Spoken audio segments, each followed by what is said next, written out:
Slavery by another name, sharecropping, and how African Americans received very little help in their quest for true equality. By February 1870, African Americans had received legal equality with the 14th Amendment and political equality with the 15th Amendment. However, the reality was that their status in the South had changed very little. This was despite the efforts of two different groups of whites in the South who were supposed to be helping them.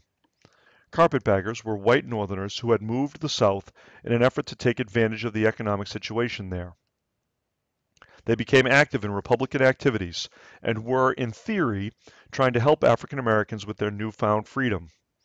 But many of them realized there was an opportunity for them to make money. Southerners used the term carpetbaggers because they arrived carrying everything they owned in a bag made of carpets, and it was not a term of affection.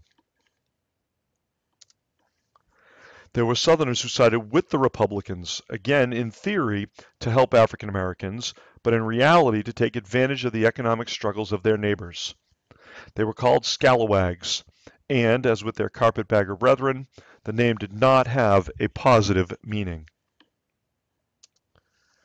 Despite the legal and political equality that they had been given, and the at least in name assistance of the radical Republicans, Carpetbaggers, and Scalawags, the lives of African Americans had changed very little because they were not given or could not be given what they needed most, land and or money. The only skill that many of the freed African Americans had was farming, and without land of their own or money to buy any, they were at the mercy of the land-owning whites. This forced many of them to become sharecroppers. The sharecropping process gave the sharecroppers, or the farmers, the opportunity to farm a portion of the landowner's or planter's property. Because the sharecroppers lacked housing, clothing, and food, they might have included these items in a contract with the planter.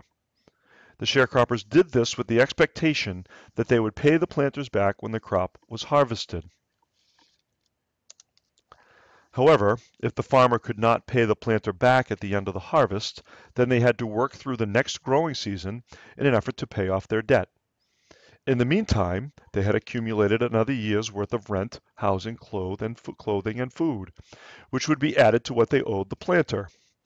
This arrangement allowed many dishonest planters to take advantage of the legal contracts that the sharecroppers signed.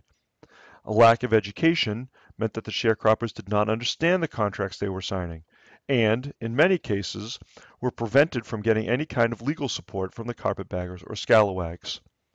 The result was that African Americans were in a position of semi-slavery in the South, without much of a way to escape.